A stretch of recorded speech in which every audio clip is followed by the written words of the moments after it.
پڑھنے سے زندگی طویل ہوتی ہے، رزق میں اضافہ ہوتا ہے، معصومین راضی ہوتے ہیں۔ سارے صاحبان عبادت میں شمولیت فرماتے ہوئے اتنی بلند صلوات پڑھیں جتنے لائق صلوات آل محمد ہیں، مل کے بلند۔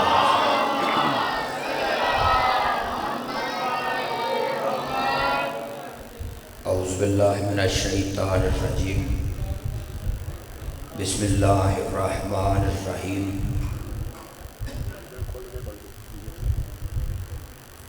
الحمد للہ رب العالمین، ثم الصلاۃ والسلام علی سید الانبیاء والمرسلین، سیدنا و نبینا شفیع ذنوبنا و طبیب قلوبنا ابی القاسم محمد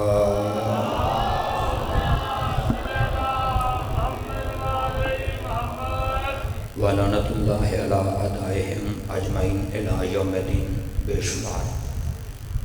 اما بعد فقط قال رسول اللہ صلی اللہ علیہ وآلہ وسلم ان الحسین مصباح الہدی و سفینۃ النجات۔ عبادت میں اضافہ فرما لیں، صلوات سارے صاحبان بلند آواز سے۔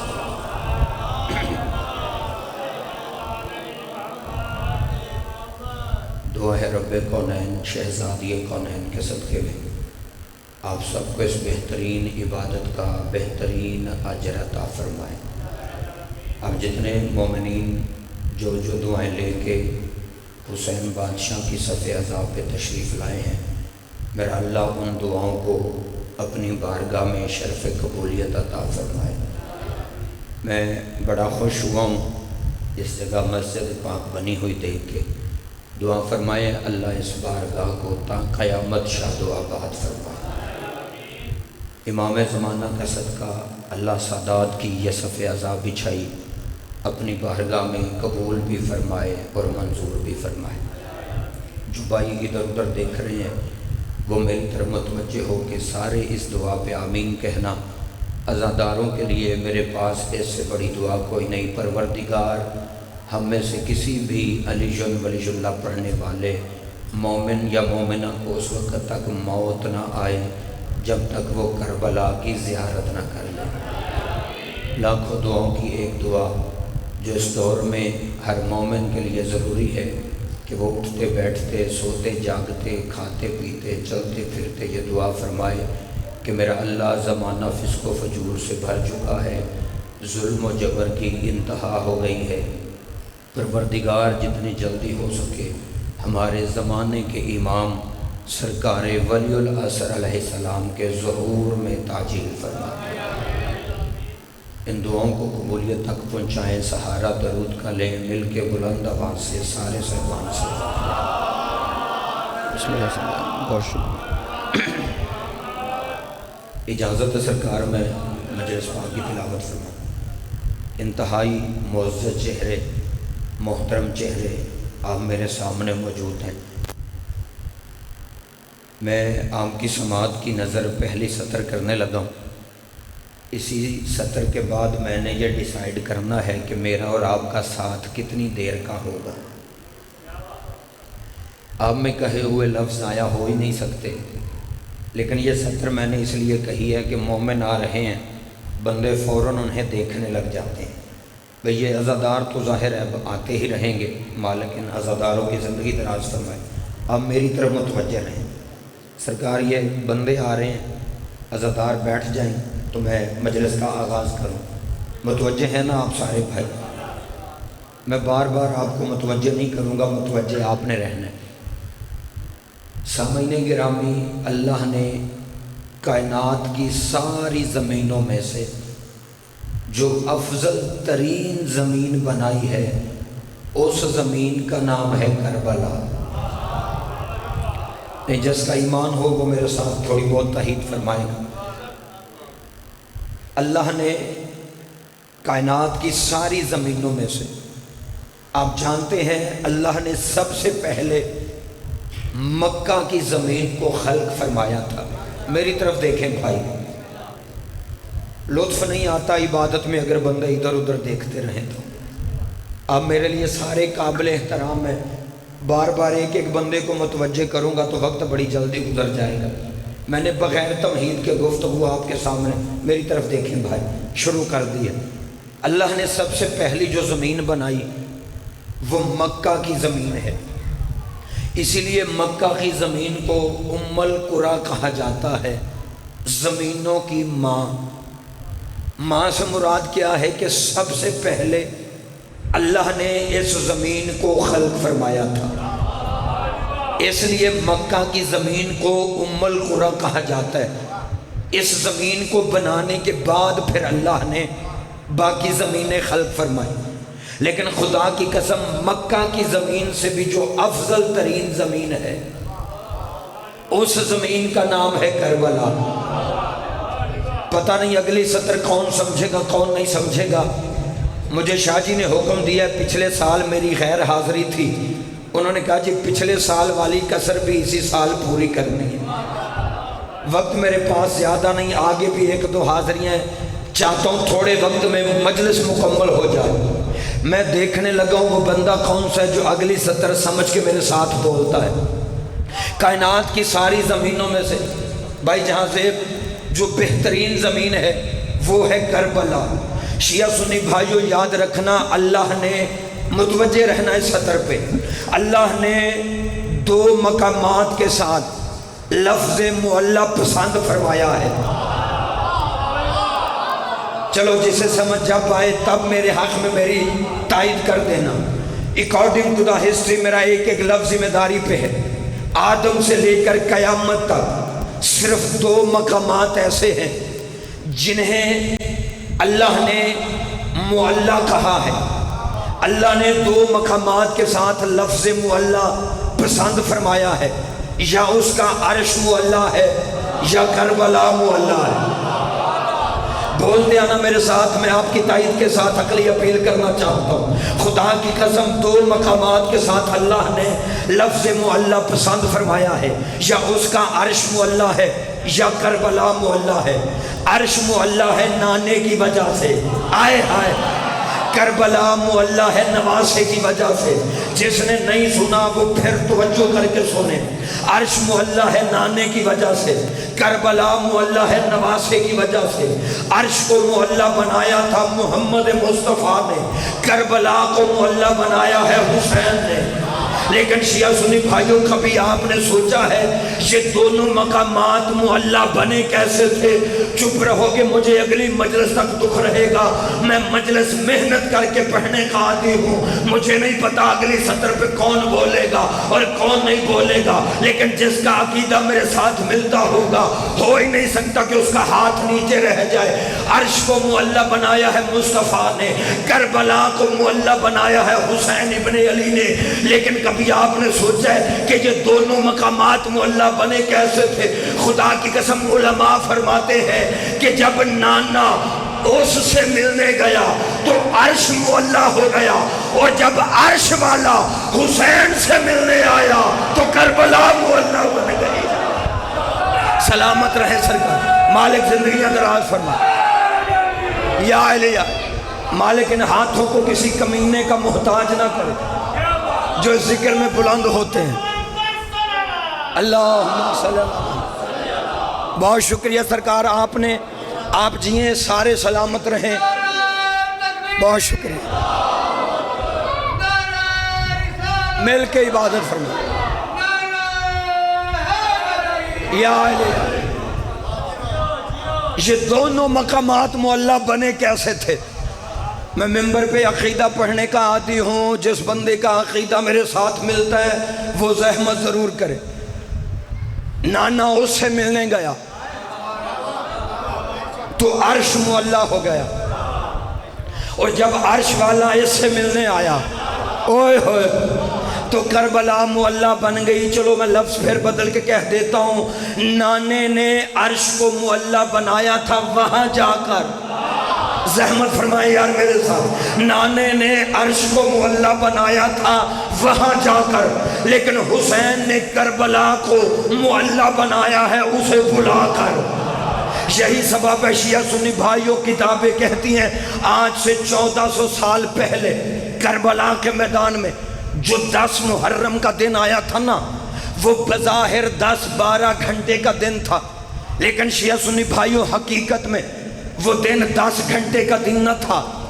وہ 10 محرم کا دن جو 1400 سال پہلے کربلا میں آیا، وہ بظاہر، آخری بھائی متوجہ رہے، وہ بظاہر 10 گھنٹے کا دن تھا، لیکن حقیقت میں وہ 10 گھنٹے کا دن نہ تھا، وہ 12 گھنٹے کا دن نہ تھا، بلکہ وہ اتنا طویل ترین دن تھا کہ اس کی وسعت کو سمجھنا بشریت کے بس کی بات ہی نہیں۔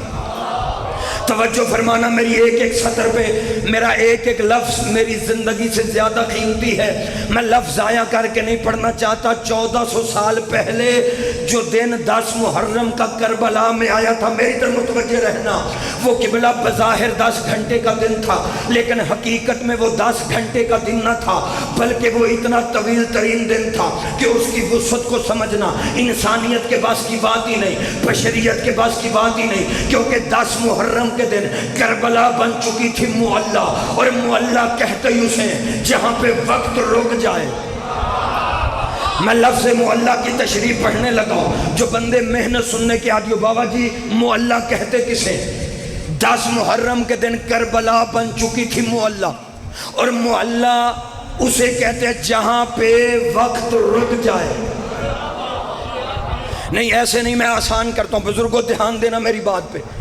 قرآن کہتا ہے معراج کی رات اللہ کا نبی معراج پر گیا، وہاں میرے نبی کی اللہ سے 90,000 کلام ہوئی، 90,000 نبی کی اور اللہ کی کلام ہوئی معراج کی رات عرش پہ۔ اب پتہ نہیں کون سمجھے گا کون نہیں سمجھے گا۔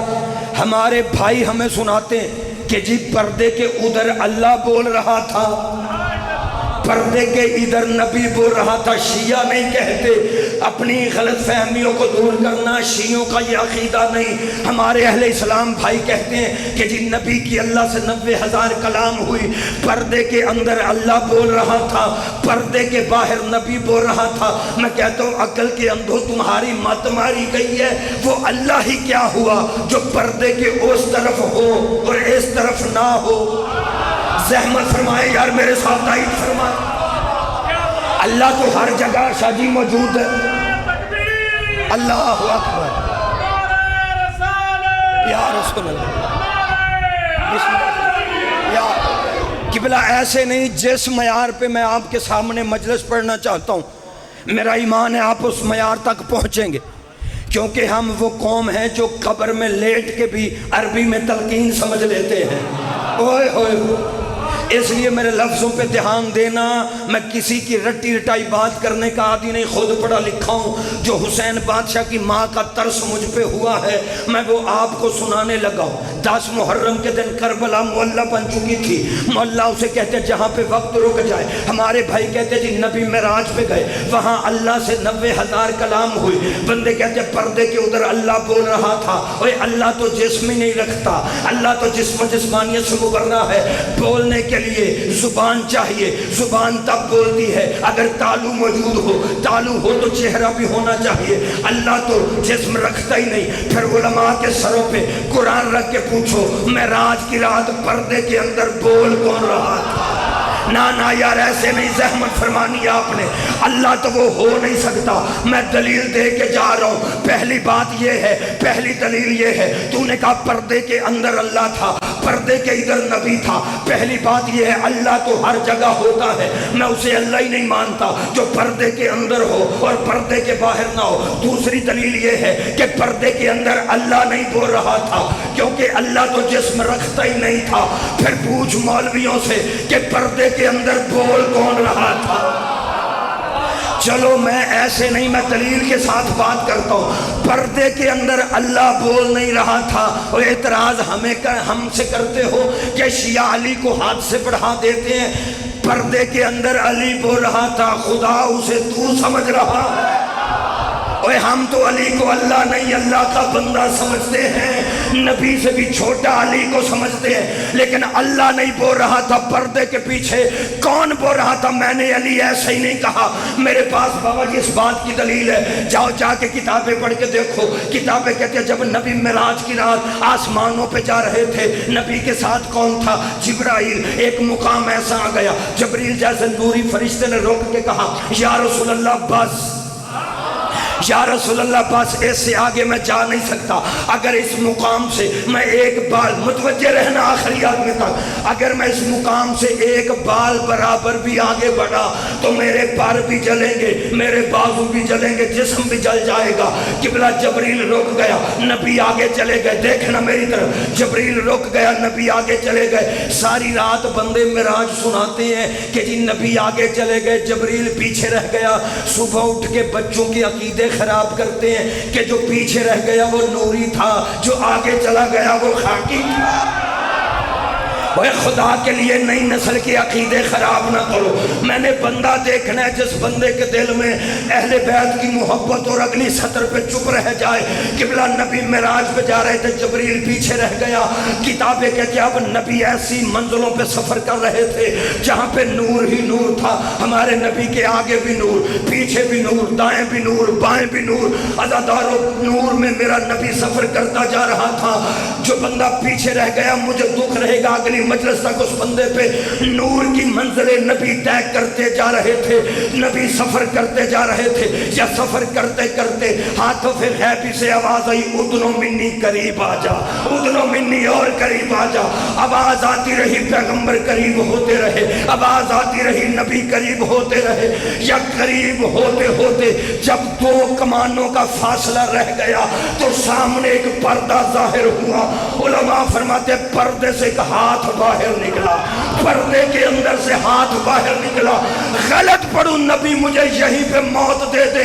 کتابیں کہتی ہیں جب پردے سے ہاتھ باہر نکلا، ہاتھ کو دیکھ کے نبی کو پہچاننے میں شاید دیر لگ جاتی، لیکن نبی کی نظر ہاتھ میں انگوٹھی پہ پڑ گئی۔ نبی نے دیکھ کے کہا ارے یہ تو وہی انگوٹھی ہے جو میں نے زمین پہ علی کے ہاتھ میں دیکھی۔ شکریہ سرکار، آپ جی سلامت رہیں۔ بہت شکریہ، آپ جی سلامت رہیں۔ سر پریشان تو نہیں ہو رہے سرکار؟ جہاں پہ لفظ معلّہ آ جائے وہاں پہ وقت رک جاتا ہے۔ بات میری یاد ہے یا نہیں؟ آپ نبی معراج پر گئے، وہاں 90,000 کلام ہوئی، لیکن شیعہ سنی علماء نے لکھا ہے، بابا جی سخاوت ہے جی، جب نبی 90,000 میری طرف دیکھیں سرکار، یہ پچھلے بھائی میری طرف متوجہ رہیں، میں بڑی ہم اپیل کر رہا ہوں۔ جب نبی 90,000 کلام کر کے قبلہ واپس آئے تو شیعہ سنی علماء نے لکھا ہے ابھی بستر گرم تھا، اوئے ہوئے پانی چل رہا تھا، کنڈی ہل رہی تھی۔ جہاں پہ لفظ معلّہ آ جائے وقت رک جاتا ہے۔ اس کی دلیل قرآن سے دے رہا ہوں، اور خدا کی قسم اگر آپ نے میری اس اپیل پہ دھیان دے دیا تو مولا آپ کی زندگی دراز فرمائے، رہتی زندگی تک آپ کو اپنے اس بیٹے کی یہ بات نہیں بھولے گی۔ لیکن توجہ شرط ہے، توجہ آپ نے کرنی ہے۔ نبی 90,000 کلام کر کے واپس آ رہے تھے۔ بسم اللہ سرکار، آ جائیں آ جائیں، اجازت ہے میں بات جاری رکھوں؟ اچھا بندے آتے بعد میں بیٹھتے آگے ہیں۔ نہیں سید بادشاہ میں آپ کی بات نہیں کر رہا، چاچا جی آپ تو سید ہیں، میری جرت ہی نہیں میں آپ سے، لیکن قبلہ اسلام سے حادثہ یہی ہوا ہے، بندے آئے بعد میں بیٹھ آگے گئے۔ یہ آئے اب میری اپیل ہے جس بندے کو جگہ ملے وہ ادھر سے آ کے پیچھے بیٹھ جائے، لیکن میری گفتگو اب رکنی نہیں چاہیے۔ اجازت ہے بابا جی؟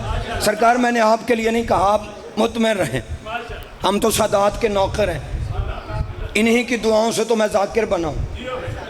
اب بادشاہ جی مالک ان کی زندگی دراز میں آج بھی بیٹھک میں کہہ رہے تھے میں اتنا سا تھا ابھی مجھے پڑھنا بھی نہیں آتا تھا جب سے میں یہ مجلس پڑھ رہا ہوں۔ آپ کی دعاؤں سے بنا ہوا ذاکر ہوں قبلہ، دعا میں نے آپ سے لینی۔ 90,000 کتنی کلام ہوئی؟ نبی کی اور اللہ کی 90,000 کلام ہوئی، لیکن جب نبی 90,000 کلام کر کے واپس آئے تو بستر گرم تھا، پانی چل رہا تھا، کنڈی ہل رہی تھی۔ اب میں فیصلہ آپ سے لینا چاہتا ہوں قبلہ، نبی جو 90,000 کلام کر کے واپس آئے تھے، اتنی دیر میں تو بستر کی حرارت کو ٹھنڈا ہو جانا چاہیے تھا، پانی کو ختم ہو جانا چاہیے تھا، کنڈی کو رک جانا چاہیے تھا، لیکن کبھی آپ نے سوچا یہ ساری چیزیں متوجہ رہنا یار، یہ ساری چیزیں بابا جی اپنی اصلی حالت میں برقرار کیوں رہی؟ جواب آئے گا صرف اس لیے کہ معراج کی رات اس کا عرش بن چکا تھا معلّا، اور جہاں پہ لفظ معلّا آ جائے وہاں پہ وقت رک جاتا ہے۔ قبلہ یہی سبب ہے 10 محرم کے دن کربلا بھی معلّا بن چکی تھی، لیکن کتابیں کہتی ادھر کربلا معلّا بنی، ادھر کائنات کی ہر چیز میرے بادشاہ حسین کے تابع ہو گئی، عرش حسین کے تابع، فرش حسین کے تابع، زمین حسین کے تابع، آسمان حسین کے تابع، جنت حسین کے تابع، جہنم حسین کے تابع۔ اور یہ 10 محرم کے دن میرے بادشاہ حسین کا اختیار تھا کہ 10 محرم کے دن محمد کا بیٹا حسین جسے چاہتا تھا جنت بھیج دیتا تھا، جسے چاہتا جہنم بھیج دیتا تھا، کیونکہ 10 محرم کے دن ہر چیز حسین کے تابع ہو گئی تھی۔ علماء فرماتے ہیں جنت حسین کے تابع، جہنم حسین کے تابع، سورج حسین کے تابع، چاند حسین کے تابع، دن حسین کے تابع، رات حسین کے تابع، وقت حسین کے تابع، لمحے حسین کے تابع، لحظے حسین کے تابع، طاقت حسین کے تابع، شجاعت حسین کے تابع۔ بولتے آنا میرے ساتھ، ہر چیز حسین کی تابع ہو گئی تھی، سورج، زمین، آسمان، چاند، ستارے، ہر چیز حسین کے تابع تھی، طاقت حسین کے تابع، شجاعت حسین کے تابع، حد ہو گئی، زندگی حسین کے تابع، موت حسین کے تابع۔ اب کوئی بولے یا نہ بولے اس کی اپنی مرضی، لیکن میں جملہ کہنے لگا ہوں، بابا جی جو 10 محرم کے دن اس کے نظام میں قدرت پہ قادر بن کے کھڑا ہو، اسے حسین ابن علی کے۔ بہت شکریہ سر۔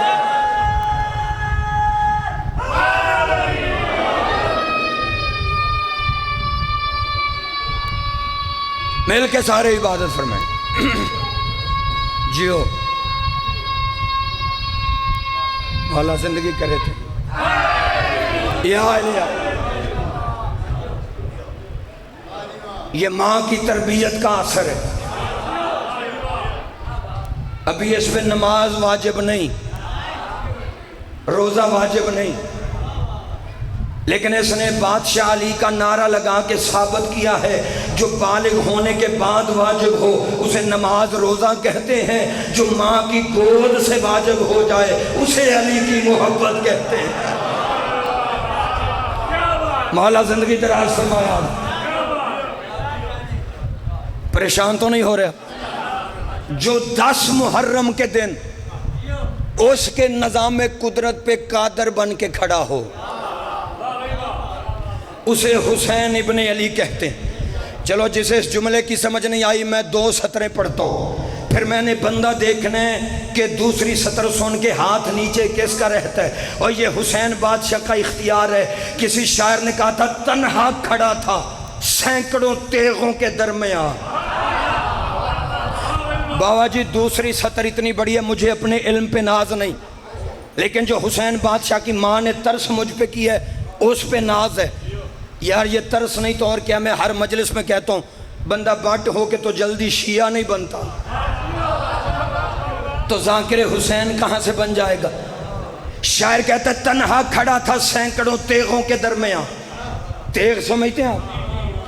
بزرگ بڑے جانتے ہیں، بچوں کو سمجھاتا ہوں، تیغ کہتے ہیں بیٹا تلوار کو، کیونکہ کربلا میں چاروں طرف تلواریں ہی تلواریں تھی۔ دوسری سطر سننا یار، متوجہ رہنا، بزرگ بیٹھ رہے انہیں بیٹھنے دو۔ شاعر کہتا ہے تنہا کھڑا تھا سینکڑوں تیغوں کے درمیان، حالانکہ لفظ کن پہ بڑا اختیار تھا۔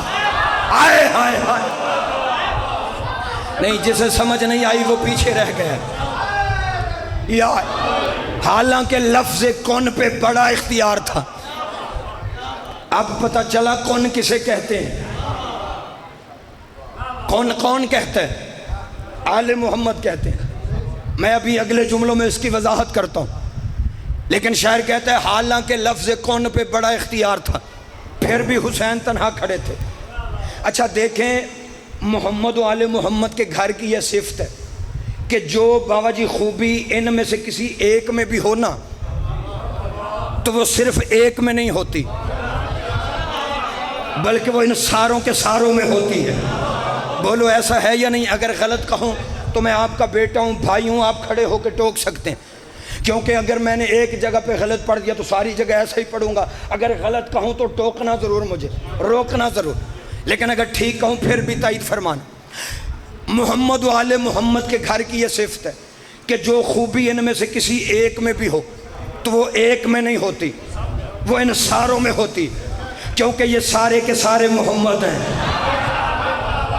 اس نکر والے بھی ذرا زحمت فرمائیں گے، یہ سارے کے سارے علی ہیں، یہ سارے کے سارے مقصد تخلیق کائنات ہیں، یہ سارے کے سارے بابا جی رحمت للعالمین ہیں، یہ سارے کے سارے محبوب الہ العالمین ہیں۔ اگلی سطر سمجھنا، یہ سارے کے سارے محمد ہیں، یہ سارے کے سارے علی ہیں، یہ سارے کے سارے مقصد تخلیق کائنات ہیں، یہ سارے کے سارے رحمت للعالمین ہیں، یہ سارے کے سارے محبوب الہ العالمین ہیں۔ لیکن خدا کی قسم ان ساروں میں جو منفرد کریم ہو اسے حسین ابن علی کہتے ہیں۔ جو ساروں میں منفرد کریم ہو اسے حسین ابن علی کہتے ہیں۔ اس لیے دوستان گرامی یاد رکھنا، کائنات کا پہلا اور آخری مجاہد ہے حسین، جس نے کربلا میں اپنی لڑائی آپ لڑی ہے۔ بولو ایسا ہے یا نہیں؟ میں تاریخ سے ایک تصویر دکھانے لگا، پہلا اور آخری مجاہد میرا بادشاہ حسین، جس نے اپنی لڑائی کربلا میں آپ لڑی۔ میں نے بڑے بڑے تاریخ اسلام میں بہادر دیکھیں جنہوں نے لڑائی چھیڑی خود ہے، ختم اللہ کو کرنی پڑی۔ نہیں نتیجہ آئے گا تو پھر آپ لطف لیں گے، میں بالکل نئی ریسرچ آپ کے سامنے پڑھ رہا ہوں۔ اگر کسی نے یہ باتیں سنی ہو تو چپ رہنا، نہ سنی ہو تو پھر بھائی یا بیٹا سمجھ کے تائید فرمانا۔ کربلا کا واحد شہید، واحد مجاہد حسین، جنہوں نے اپنی لڑائی آپ لڑی۔ باقی بڑے بڑے بہادر میں نے تاریخ اسلام میں دیکھے جنہوں نے لڑائی چھیڑی خود ختم اللہ کو کرنی پڑی، لیکن پہلا اور آخری مجاہد ہے حسین، جسے اللہ کربلا میں کہتا رہا حسین میں آؤں، اور آواز آتی رہی نہیں پروردگار تو دیکھتا رہا میں حسین لڑتا کیسے ہوں۔ اوئے ہوئے ہوئے، پتہ چلا حسین اس یونیورسل ہیرو کا نام جس نے کربلا میں اپنی لڑائی آپ لڑی۔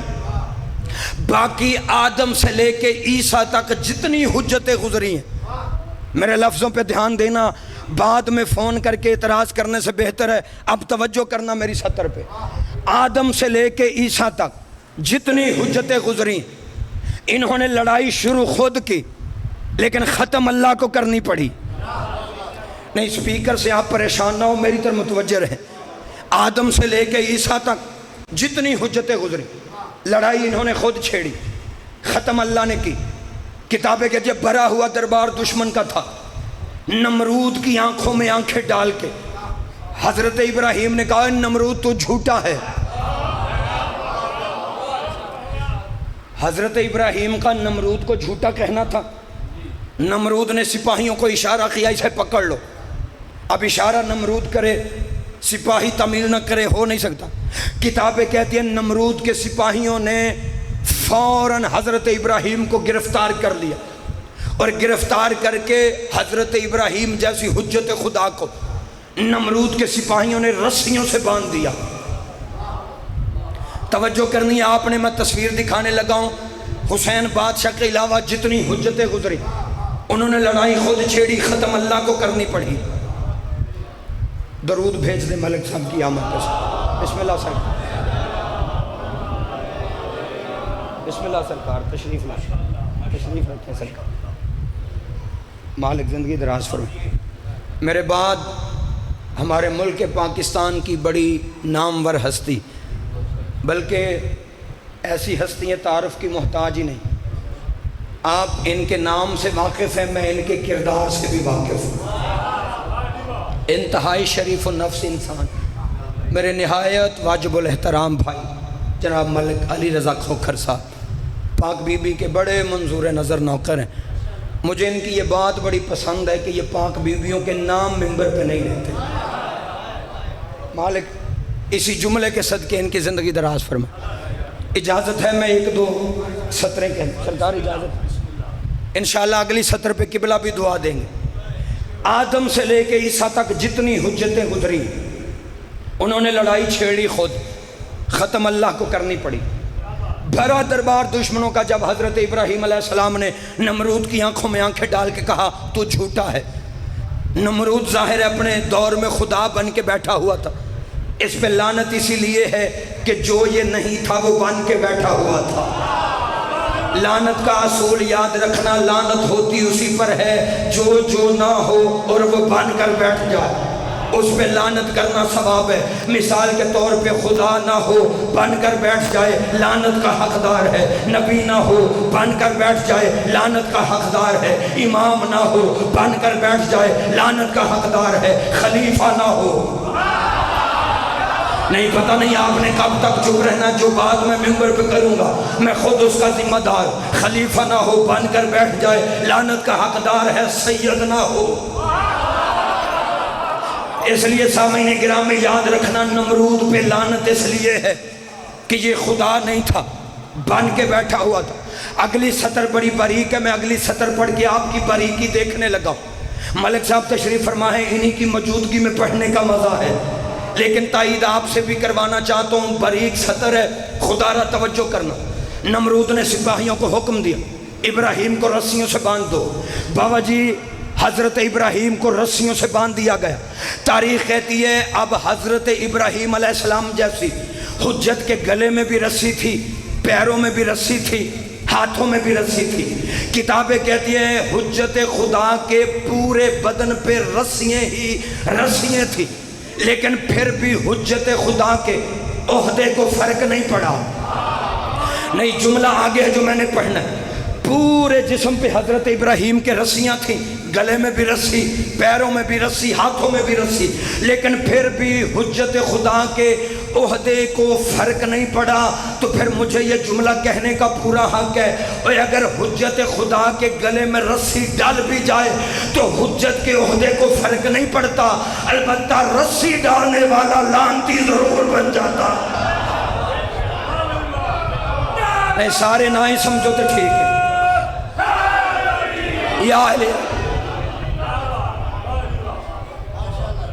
نمرود سے حضرت ابراہیم نے خود لڑائی چھیڑی، لیکن جب لڑائی عروج پہ پہنچ گئی، جب حضرت ابراہیم کو آگ میں پھینکا گیا، اس وقت لڑائی عروج پہ تھی۔ جبریل نے آ کے پوچھا اللہ کے نبی تو جو اللہ کی محبت کے لیے آگ میں جا رہا ہے، تجھے کسی چیز کی ضرورت ہے تو مجھے بتا۔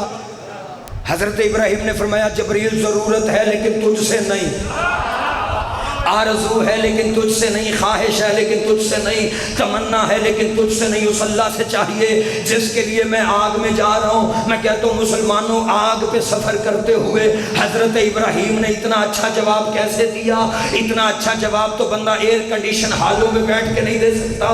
خدا کی قسم جون جولائی کا مہینہ ہو، بندہ گرمی میں 2 قدم سفر کرے، اس کا دماغ ساتھ نہیں دیتا۔ پھر ابراہیم نے میلوں کی آگ پہ سفر کرتے ہوئے اتنا اچھا جواب کیسے دے دیا؟ تو پھر ہمارے بھائی پتہ کیا کہتے ہیں، اور شیعو اللہ جانے تم کیسی قوم ہو، کبھی اتنے بڑے مسئلے حل کر لیتے ہو، کبھی تمہیں یہی پتہ نہیں چلتا کہ ابراہیم نے آگ پہ سفر کرتے ہوئے اتنا اچھا جواب کیسے دیا تھا۔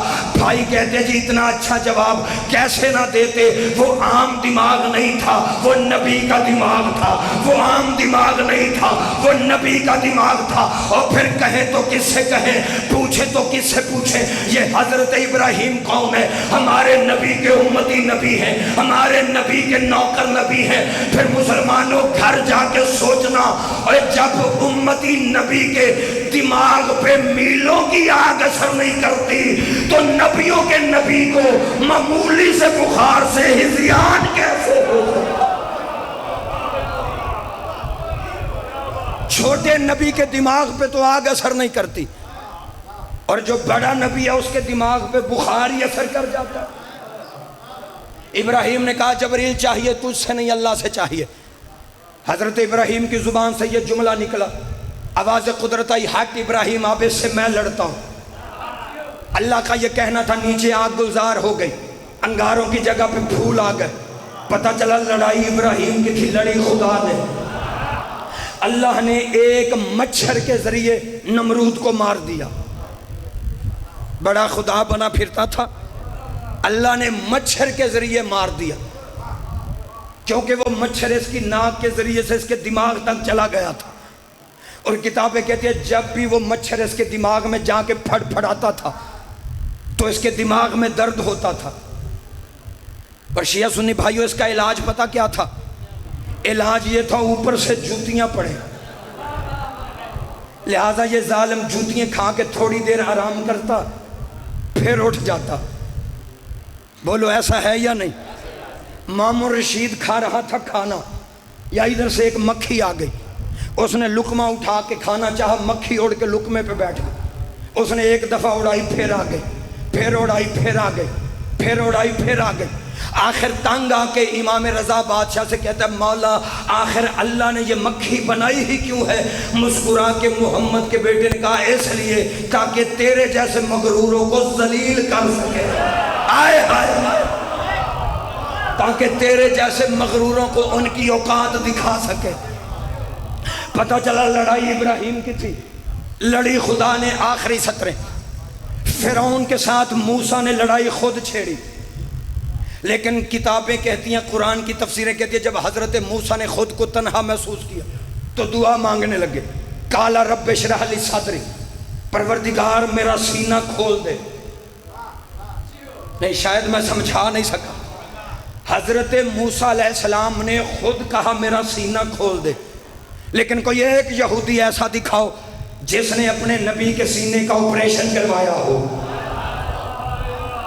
حضرت موسیٰ کے سینہ کھلنے کی بات قرآن میں ہے، لیکن کوئی یہودی نہیں جو موسیٰ کے سینے کے آپریشن کا قائل ہو۔ کیا کہنے مسلمان تیرے، تو نے اپنے نبی کے تین آپریشن کتابوں میں لکھ دیے؟ نہ یار، تائید فرمائے میرے۔ حضرت موسیٰ جب تنہا محسوس کیا تو دعا مانگی، قال رب اشرح لی صدری ویسر لی۔ میں چھوڑ رہا ہوں مجلس، فضائل ختم کر رہا ہوں ایک دو جملے کے بعد، کیونکہ میرے بھائی موجود ہیں، میں انتظار نہیں کرواؤں گا، لیکن میری تقریر کا حاصل جملہ ہے میں جو اب آپ کے سامنے پڑھنے لگا ہوں۔ حضرت موسیٰ نے دعا مانگی، پروردگار میرا سینہ کھول دے اور میرے لیے میرے امر کو آسان کر دے، عقدۃ من لسانی یفقہوا قولی، اور میری زبان کی گرہ کو کھول دے تاکہ یہ لوگ میری بات کو سمجھ سکیں۔ میں آرام سے اس لیے پڑھ رہا ہوں کہ آیت یہاں پہ ختم نہیں ہوئی، آگے آیت جاری ہے، اور آیت کا اگلا حصہ صرف قرآن کی آیت نہیں بلکہ دشمن علی کی موت ہے۔ جاؤ گھر جا کے قرآن پڑھنا، قرآن تمہارے گھروں میں موجود ہے۔ آج اعتراض شیعوں پہ کرتے ہو کہ جی شیعوں کے قرآن کے 40 پارے تھے، 10 بکری کھا گئی۔ خدا کی قسم میں نے پاکستان کے ہر ممبر پہ کہا ہے جناب سوچ سمجھ کے اعتراض کیا کریں، بکری بھی جناب کی تھی، اعتراض بھی جناب ہی کرتے پھر رہے۔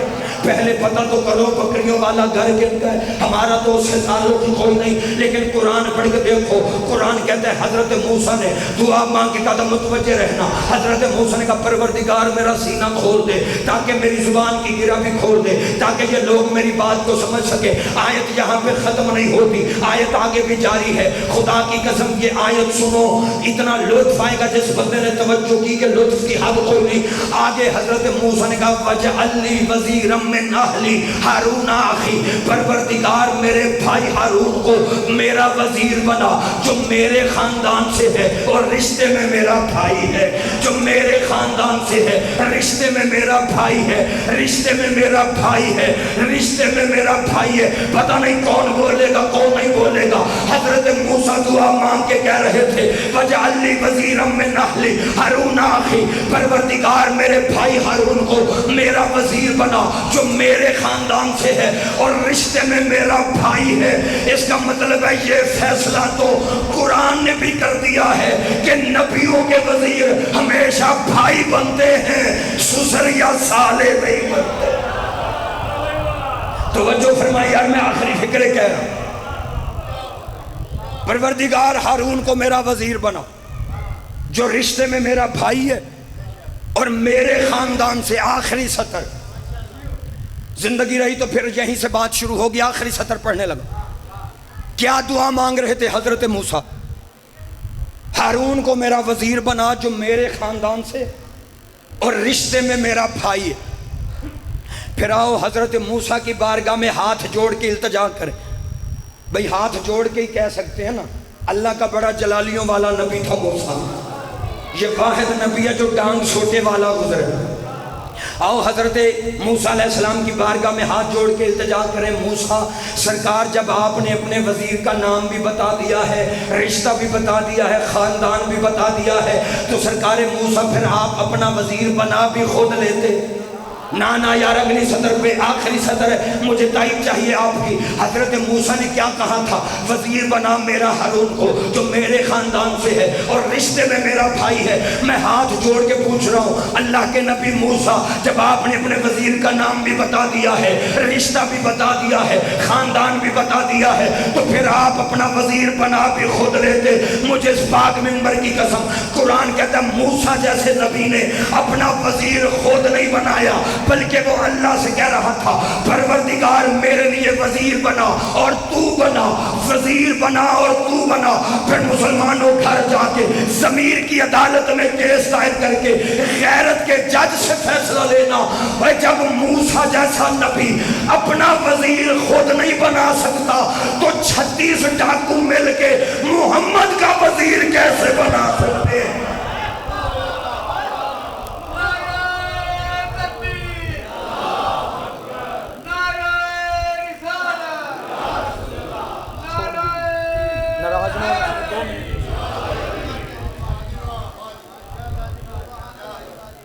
لڑائی موسیٰ کی تھی، موسیٰ کی جگہ پہ اللہ لڑتا رہا۔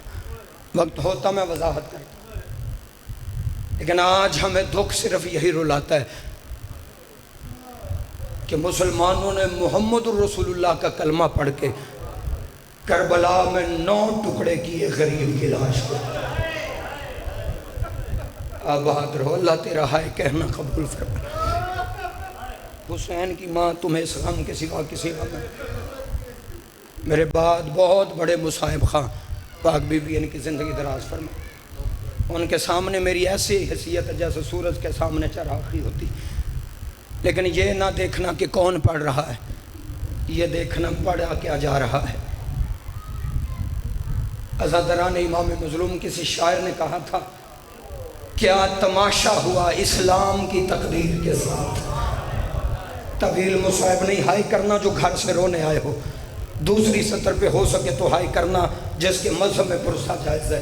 شاعر کہتا ہے کیا تماشا ہوا اسلام کی تقدیر کے ساتھ، قتل شبیر ہوا نعرہ تکبیر کے ساتھ۔ میں مر جاتا یہ جملہ نہ پڑھتا، کربلا میں مسلمان محمد رسول اللہ کی اذانیں بھی دیتے رہے اور محمد کے بیٹے کو ذبح بھی کرتے رہے۔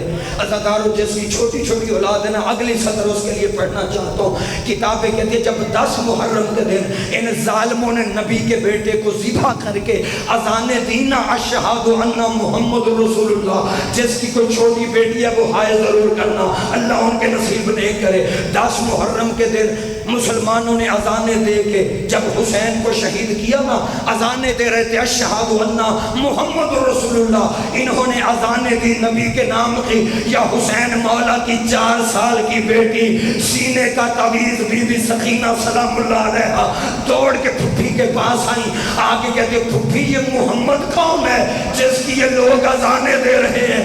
بی بی نے سر چوم کے کہا سکینہ میرا نانا۔ رو کے بی بی کی آواز آئی پھپھی نانا بھی تیرا ہے، قیدن بھی تو بن گئی۔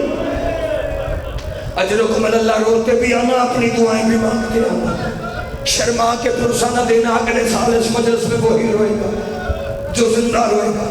صرف بسم اللہ شاہ جی 2 جملوں کی اجازت اور دے دو، پہلا پڑھنے لگا ہوں، اس کے بعد 1 منٹ کا ایک اور جملہ۔ بسم اللہ شاہ۔ ہائے ہائے شاہ جی، اگر یہ سیدزادیوں کی عزت سمجھتے، خدا کی قسم جنگ اگر کربلا میں جوانوں کی موت پہ ختم ہو جاتی، ہم شیعہ کبھی نہ روتے۔ روتے اس لیے ہیں جن بیویوں کے قد سے سگے بھائی واقف نہیں تھے، انہیں بغیر چادر کے کئی میل سفر کروایا۔ آباد رو، اللہ تمہارا ہے کہنا قبول فرمائے۔ بے جرم و خطا بے غیرت شمر شام تک تماچے مارتا گیا۔ رو رو کے بی بی جب تک زندہ رہی رو رو کے کہتی رہی بابا تیرا سجاد ضعیف ہوا ہے 24 سال کے بعد، بابا تیری سکینہ ضعیف ہو گئی ہے 4 سال کے بعد، بابا دیکھ اب تیری سکینہ سے کھڑا نہیں ہوا تھا۔ آباد رہو، مصائب تعویل نہ ہو جائے۔ میں بڑی جلدی مجلس تمام کرنا چاہتا ہوں۔ کربلا کے میدان میں 11 محرم کے دن ہر کوئی دفن ہو رہا تھا، اور علی کی بیٹی حسرت سے اپنے ویر کی بے کفن لاش کو دیکھ رہی تھی۔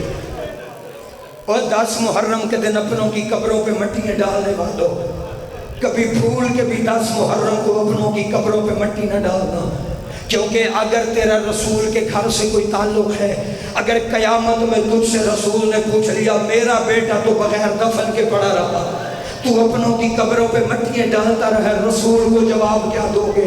خدا کی قسم ہر کوئی بابا جی دفن ہو رہا تھا، بے کفن پڑی تھی غریب کی لاش، اور علی کی بیٹی حسرت بھری نگاہوں سے اپنے ویر کی لاش کو دیکھ رہی تھی۔ دل دکھے مجھے معاف کر دینا، میں سیدوں سے معافی مانگ کے اگلی روایت پڑھنے لگا ہوں۔ عزادارو جب ہر کوئی دفن ہو رہا تھا نا، اس بی بی کو بھائی کے قاتل سے بولنا پڑا جو سگے باپ سے بولتے ہوئے شرماتی تھی۔ نہیں کچھ بندے حیران ہو کہ مجھے دیکھ رہے ہیں، جھولی پھیلا، میں گناہگار ہو کہ اگلی سطر پڑھتا ہوں، اللہ کرے تیرا پرسہ مکمل ہو جائے۔ عزادارو جو بی بی سگے باپ سے بولتے ہوئے شرم محسوس کرتی تھی، اسے بابا جی بھائی کے قاتل سے بولنا پڑ گیا۔ اگر یہ سطر سمجھ آ گئی مجھے آگے پڑھنے کی ضرورت ہی نہیں پڑے گی، میں اسی سطر پہ ممبر چھوڑ دوں گا۔ بھائی کے قاتل سے اس بی بی کو بولنا پڑا جو سگے باپ سے بولتے ہوئے ماں کی پشت کا سہارا لیتی تھی۔ عزادارو بی بی نے بول کے کہا کیا؟ جب ہر کوئی دفن ہو رہا تھا نا، علی کی بیٹی نے حسرت سے رو کے کہا ابن سعد کیا میرے ویر کی لاش کو بھی دفن کرے گا؟ پتہ نہیں اللہ کرے وہ بندہ شیعہ نہ ہو جو اگلی سطر پہ ہائے نہ کرے، بڑا کوئی نواب آدمی ہوگا جو اگلی سطر پہ رو نہ سکے۔ میں ممبر چھوڑ کے جا رہا ہوں، بی بی نے کہا اوہ عمر ابن سعد کیا مجھے اتنا پتا کیا میرے بھائی کو بھی دفن کرے گا؟ بابا جی اس کتے کے بچے نے جو جواب دیا، شیعہ قوم ساری زندگی ماتم کرتی رہے، علی کی بیٹی کے دکھ کی قیمت ادا نہیں ہوتی۔ جب بی بی نے اس لائن سے پوچھا نا کیا میرے بھائی کو بھی دفن کرے گا، بے غیرت ہنس کے کہتا چپ کر جا، ہم صرف مسلمانوں کی لاشیں دفن کریں گے۔ عزادارو اس ظالم کا یہ لفظ کہنا تھا، بی بی کا رخ مدینے کو ہو گیا، آواز آئی نانا آپ تو راضی ہے نا؟ نانا یہ ظالم تیرا کلمہ پڑھ کے تیرے حسین کو مسلمان بھی دفن۔ آباد رہو، آدھی سطر اور پڑھنا چاہتا، آدھے منٹ کی۔ عزادارو رسیاں بی بی کے ہاتھوں میں آ گئی، علی کی بیٹی کربلا چھوڑ کے جانے لگی۔ یا علی کی بیٹی کی آواز آئی حسین میری بڑی حسرت تھی، میں تجھے کربلا میں دفن کرتی، میں تجھے کفن پہناتی، لیکن حسین مجبوری بن گئی ہے، نانے کی امت رسیاں لے کے آ گئی۔ حسین میں دور جا رہی ہوں لیکن میں جانے سے پہلے چاہتی ہوں میں ایک دفعہ تجھے مل لوں۔ حوصلے سے فکرہ سنا، اسی فکرے پہ ممبر بھائی کے حوالے، میں چاہتی ہوں میں جانے سے پہلے تجھے مل لوں۔ جب کہا نا مجھے بتا تو ہے کہاں، دل دکھے مجھے معاف کرنا، پتھروں کے ڈھیر کے نیچے سے، تیروں تلواروں کے ڈھیر کے نیچے سے آواز آئی الیہ الیہ یا اختی، بہن آ جاؤ میں یہاں ہوں۔ علی کی بیٹی بندے ہاتھوں سے میں غیر سید ہوں، میں نے ویسے کبھی اشارہ بھی نہیں کیا جیسے علی کی بیٹیوں کے ہاتھ باندھے، ہاتھوں میں رسیاں۔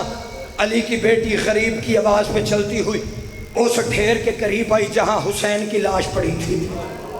صرف پتھر نہیں تھے، تلواریں بھی پڑی تھی، تیر بھی پڑے تھے۔ راوی کہتے بی بی بھائی کی لاش کے پاس بیٹھ گئی، بیٹھ کے علی کی بیٹی نے پتھر ہٹانے شروع کیے۔ نہیں میں نے پڑھ لیا تو نے سن لیا، مجھے بول کر بتاؤ اگر بی بی کے ہاتھ کھلے ہوتے تو پھر بی بی ہاتھوں سے پتھر ہٹاتی؟ بی بی کے ہاتھ تو بندھے ہوئے تھے، پھر خود سوچو علی کی بیٹی نے پتھر ہٹائے کیسے تھے؟ بتاؤں کیسے ہٹائے تھے؟ راوی کہتا ہے جیسے سرکار علی اکبر کی لاش پہ حسین آئے تھے ویسے بی بی نے کوہنیوں کے ساتھ بھائی کی لاش سے پتھر ہٹانے شروع کیے۔ آخری سطر ہے، پتھر ہٹاتے ہٹاتے جب حسین کی لاش پہ نظر پڑی. راوی کہتا ہے بی بی نے 3 سوال کیے, حسین نے ایک جواب دیا. بھائی کا جواب سن کے بی بی کربلا چھوڑ کے چلی گئی. ادھر حسین کی لاش پہ نظر پڑی. بی بی کی پہلی آواز آئی این راسک یا اخی, حسین تیرا سر کہاں گیا. دوسرا سوال بی بی نے کہا این لباسک یا اخی, اور میرا بھائی تیرا لباس کہاں گیا. تیسرا سوال این اصبعک یا اخی, غریب تیری 5ویں انگلی کہاں گئی. عزادارو بہن نے 3 سوال کیے تھے, حسین نے ایک جواب دیا. آواز آئی زینب میری چھوڑ, این رداؤک یا اختی, اور بہن تو بتا تیری چادر کہاں گئی. علی کی بیٹی رسیوں میں تڑپی. آواز آئی